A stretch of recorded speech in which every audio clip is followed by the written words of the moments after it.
It's the end of the day with Ray. Hello, my friends. Well, you can see on my Sharp Interactive board, I have Lisa Brown. Lisa Brown from Gap Intelligence. You know, Gary Peterson and the team over at Gap Intelligence are just a phenomenal resource for technology resellers to really get the insights, what's going on with the OEMs and what's going on with the dealers and how are we pricing things out in the market. So they're a great resource for our friends. And today, me and Lisa Brown, we want to talk about some of the trends that are going on with the OEMs and the dealers. Lisa, it's exciting to have you on the end of the day with Ray, and I want to start out with this. You are my 150th interview. 150, so that's pretty cool. I'm excited about that, you know. So Lisa, you know, we were talking the other day, we were talking about A4, we were talking about the OEMs and where we're all going, how the pandemic's kind of affected the marketplace. So, let's just start there, from what's the biggest thing that you see in the industry right now, the biggest trend going forward? One of the biggest trends I certainly think is cloud software, A4 devices being positioned instead of an A3, similar volume. You've had videos about this, volumes are decreasing. OEMs are certainly investing in those A4 MFPs to supplement the market, but also maybe take the place of some of those A3s where the volume isn't quite what it used to be. And then, just maybe price changes on the horizon, we can expect some price increases, and we'll talk about that in a second. But, when you look at the A3, A4, and, it was always funny to me that the A3 OEMs would keep talking about A3, A3, A3, but the whole time their only growth was really coming out of A4, at least the last year and a half, 2 years. And are we seeing that growth in A4 even more so because of the pandemic than it was before? And, how are the OEMs responding to that? What are you hearing? I talk to a lot of dealers. The OEMs are our clients, so I work really closely with a lot of the OEMs. We support them on their strategies. But in talking to the dealers, I've heard that there are more opportunities to place A4s since the pandemic. We all know that cost is a concern, print infrastructure costs. People are printing less. There are hybrid office environments out there and not as many people in the office right now. So A4 is certainly more of a discussion now than it was pre-COVID. And, even A4 color costs becoming more affordable over the years, and places that maybe only had a mono device are now, they can afford a color for a similar cost. Well, I'm one of these folks that, I have a prediction that business color will really almost evaporate. I don't believe people will print in business color. They're just going to keep it behind glass as we go forward. And, are we seeing any trends where the color, because the color volume on these machines that are black and white color, the volume's never gone really past 20% until you get into like a production arena.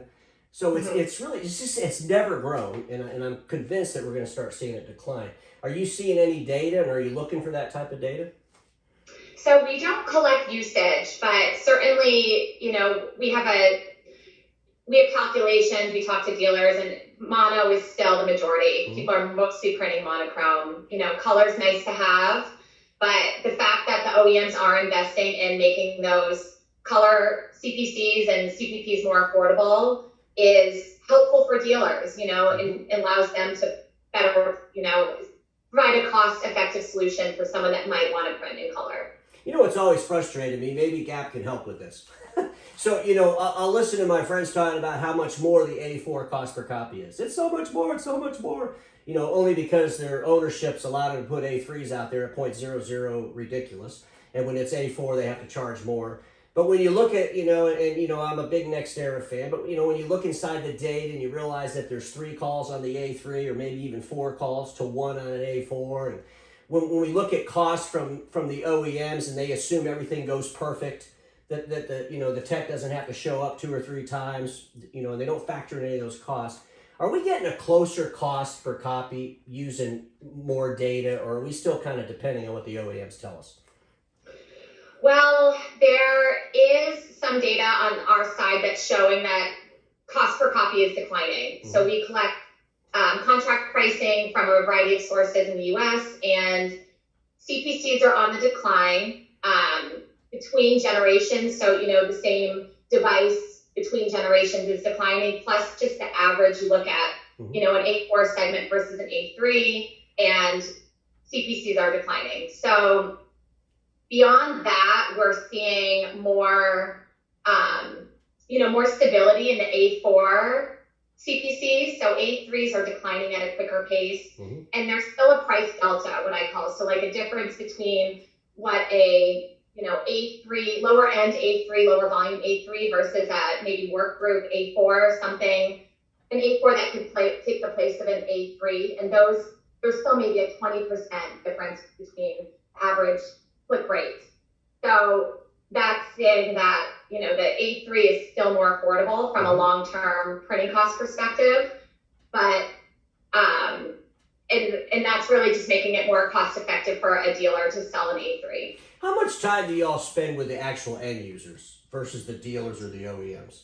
We don't do a lot of the end user, but I get a lot of those anecdotes from dealers. So, I try to understand the landscape from, what the OEMs are saying versus what the dealers are saying versus what the dealers are hearing from their customers. So putting that all together is kind of the magic that I do as an analyst. Yeah, I just think this whole thing about managed print services, especially in the SMB space, when we already know where the volumes are. I mean, we got A3s out there running less than 2,000 or 3,000 pages a month, and I don't think customers care about the difference between, 0.008 and 0.013.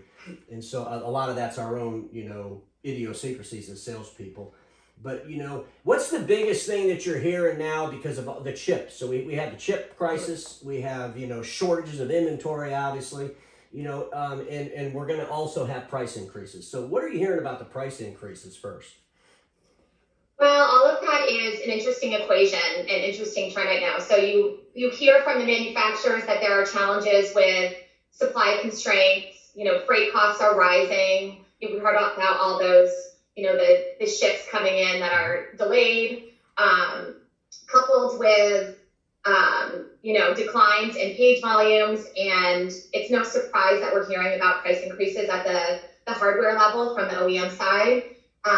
Again, this hasn't happened definitively right now, but we're definitely hearing about it. And over the years, it's just, changed the landscape where the dealers have to, every couple of years, are kind of expecting prices to increase. And a couple of years ago, it was in response to the tariffs. I don't even remember the China, U.S. trade relations, and a couple OEMs increased MSRPs or list prices because of that. And now we're hearing that additional price increases are going to occur. And we've seen over the years that the list prices have increased by, an average 9 to 10%, with new devices coming in the channel, change in price strategies from the OEMs. And that benchmark, that list price, is what a lot of the OEMs use to calculate the dealer price. So that essentially is going to mean that the dealer price will probably increase, and then that would be passed on to the customer. So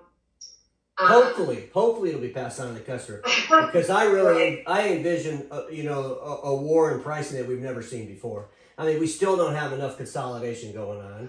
I think we're going to have a false sense of security because we are going to renew some leases.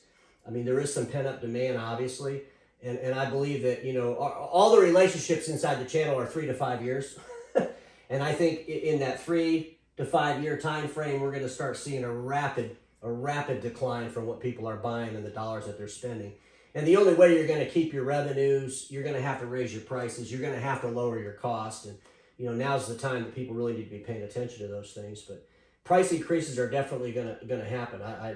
What are we hearing about consolidation? I mean, you guys are talking to the OEMs. I mean, they don't tell you their secrets, but what do you think's going on? I mean, it's almost been like, what the hell's going on? There's no consolidation hardly at all. I mean, I'm with you. I'm kind of on the edge of my seat waiting to see what's going to happen. But, part of the price conversation is you talk to dealers and you talk to the OEMs, and it's just so competitive, price competitive in all the markets, whether it's dealers competing against dealers, dealers competing against direct organizations. And it's really driving down the street pricing. And so that's why contract pricing is decreasing. It's who can have the lowest price, because the customers, they want to pay a certain price, and if they can't get that with one dealer, they're going to go somewhere else.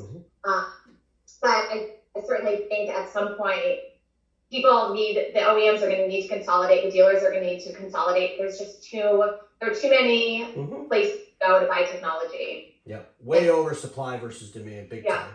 And it'll be interesting to see how all that pans out. But Are you monitoring any of the dealers, the independent side, not the OEMs, but the dealers themselves as far as they're transitioning into broader deliverables like IT? Do you guys keep track of any of that stuff?